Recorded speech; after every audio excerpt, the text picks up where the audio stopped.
Le SCIP Moto, c'est l'ex-équipe FFM qui est officielle l'an dernier en Grand Prix 125. Et lorsque la FFM a décidé d'abandonner les Grands Prix 125, nous nous sommes demandé ce qui était possible de faire et nous avons donc décidé de créer cette structure et de faire de la 250. Donc cette équipe a vu le jour fin année 2008 pour débuter 2009. En fin de compte, donc, nous avons recruté dans un premier temps un pilote japonais, Shohei Tomizawa, auquel vient de s'adjoindre depuis quelques temps Valentin Debise, qui va faire dans l'immédiat toutes les wildcards en Europe, en espérant éventuellement un petit geste de la Dorna pour pouvoir éventuellement faire les Grands Prix Outre-mer en fin de saison.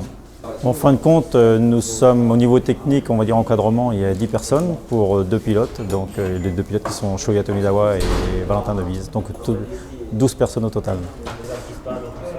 C'est plutôt assez sympa, c'est un côté familial qui est assez bien. On a en plus, on va dire, 2 pilotes jeunes, avec beaucoup d'entrain, avec de l'humour, donc c'est sympa à vivre.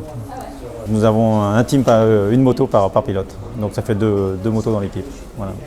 Pour toute la saison? Pour toute la saison, donc ça veut dire aussi bien sûr un petit stock de pièces détachées qu'on alimente régulièrement. Et puis, et donc en fin de compte, on va dire chaque moto, nous avons pour chaque moto 2 moteurs, donc un moteur de rechange et un nombre limité de pièces. Donc, ouais. Vous savez, en général, il y a beaucoup, la plupart des gens qui travaillent ici en moto, en fin de compte, ce sont des gens passionnés. Donc quel que soit le niveau où on se trouve, on se passionne pour ce que l'on fait. Et en fin de compte, en chaque pilote que l'on s'occupe, on voit en lui un champion. Donc l'intérêt, en tous les cas l'envie de tout le monde, c'est de donner le maximum au pilote pour qu'il puisse donner le maximum de lui-même et avoir les meilleurs résultats. Donc, ce qui est pour mon cas, par exemple, j'ai eu la chance bien sûr de travailler au HRC, d'être avec un pilote d'élite et de pouvoir se battre pour le titre. Donc c'était ma tâche de l'époque.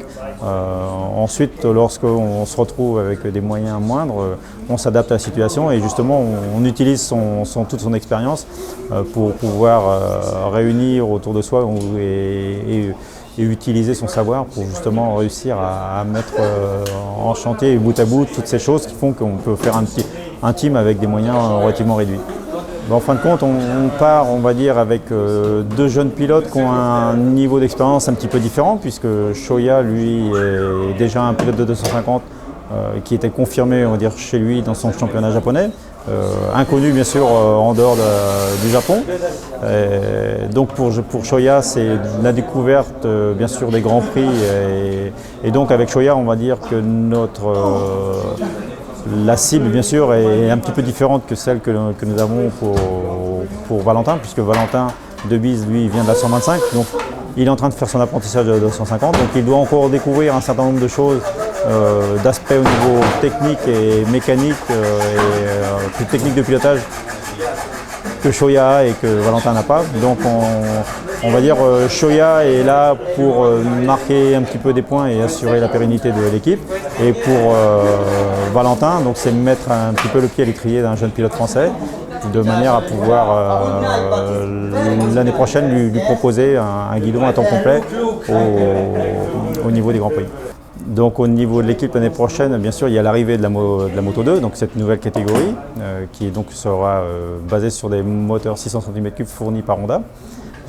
Donc dans un premier temps, il est supposé être un championnat mixte, 250 cm3 de temps et 600 cm3 4 temps. Nous attendons les décisions de la Dorna pour le règlement technique définitif et savoir réellement si nous allons faire ce championnat mixte ou si ça va être la Moto 2 directement. Le Moto 2 reste avant tout de la course motocycliste et c'est bien avant tout le but que nous recherchons, nous, c'est dans tous les cas, c'est de pouvoir participer à ces courses. Donc après, il y aura certainement bien sûr des nostalgiques du 2 temps, il y aura certainement des esprits critiques pour critiquer le fait qu'il y a un fournisseur unique de moteurs, mais au bout du compte, ça reste de la compétition moto et c'est ce que l'on veut.